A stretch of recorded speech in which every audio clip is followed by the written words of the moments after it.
Greetings, everyone. I'm Dianne Thomas, and welcome back to my Certified High Performance Coaching Training Series in support of Dianne's CHPC Recertified Project 2017. It's an online crowdfunding campaign hosted at Generosity by Indiegogo, and it was created and launched on April 17th to help me raise the funds I'll need to recertify as a Certified High Performance Coach in June.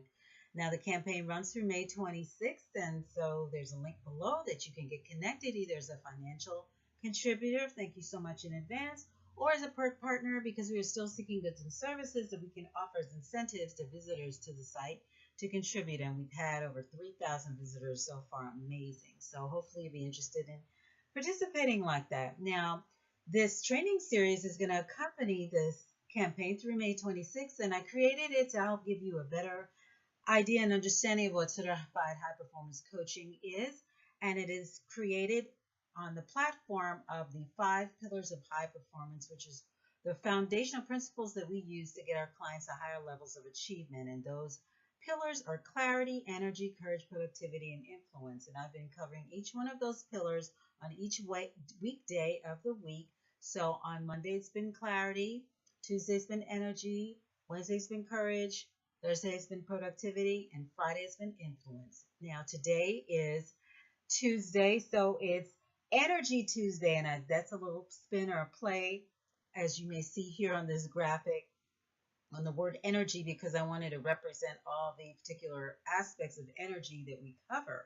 And so the N stands for nutrition, the double R's is rest and reflection, and the double G is for go, meaning move that body, and gratitude. Now, in Certified High Performance Coaching, we look at these 3 areas of our lives that are directly affected by the generation and degeneration of energy, and they are diet and nutrition, rest and exercise, and daily energizing. Now, I've mentioned earlier in this series that part of my daily energizing practice is journaling. It's something that I've done off and on over the years, but have been doing daily since 2007. In tribute to my 10-year anniversary, this is a picture of the pages that are filled so far. Unbelievable. I mean, it's kind of daunting when I think about it.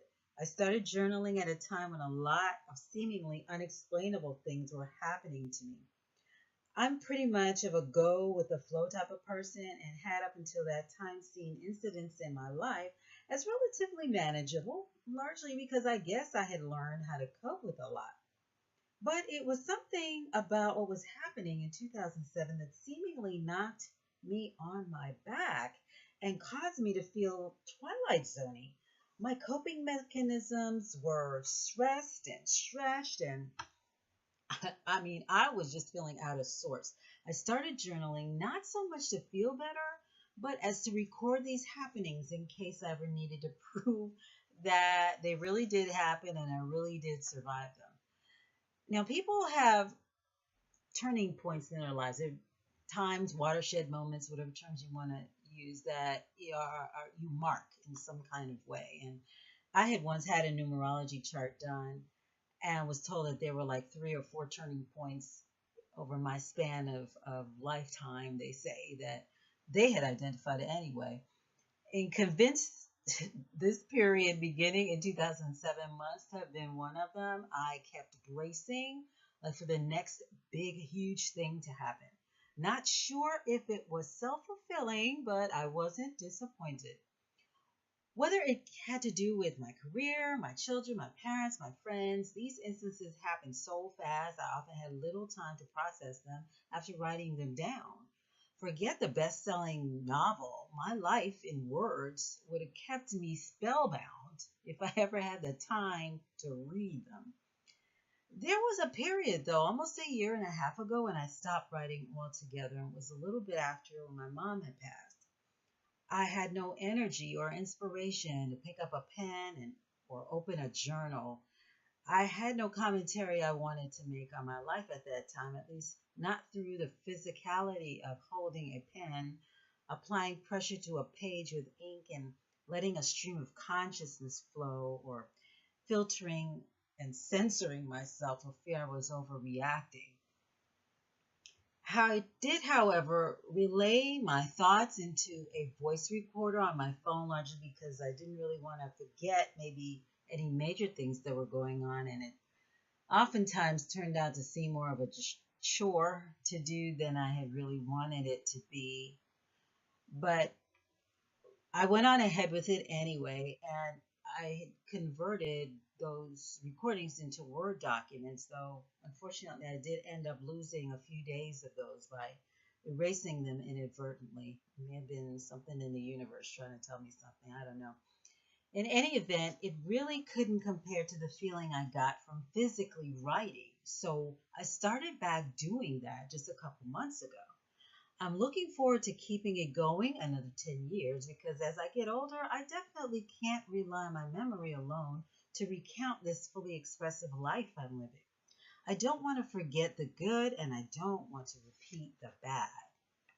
As a high achiever, building a life of high performance, reflection in this way is called Sankofa, a word in the Twi language of Ghana that symbolizes the importance of looking back to reclaiming your past so that you can move forward. In using journaling to energize daily, you have the most potent vehicle to process experiences, practice gratitude for them, and proceed to learn, grow, and share those lessons with others, while at the same time being shaped mentally, emotionally, and spiritually by the life you're living. I don't know about you, but I don't want to just live my life. I want to assess it, study it, dissect it, so I can figure out who I am and get a clear picture on what I'm about. There's little more energizing for me than seeing this stack of journals as symbols of my endurance, my reverence for life, and my determination to succeed. I want to make sure that my life is a legacy, don't you? If you want to, leave your life in words.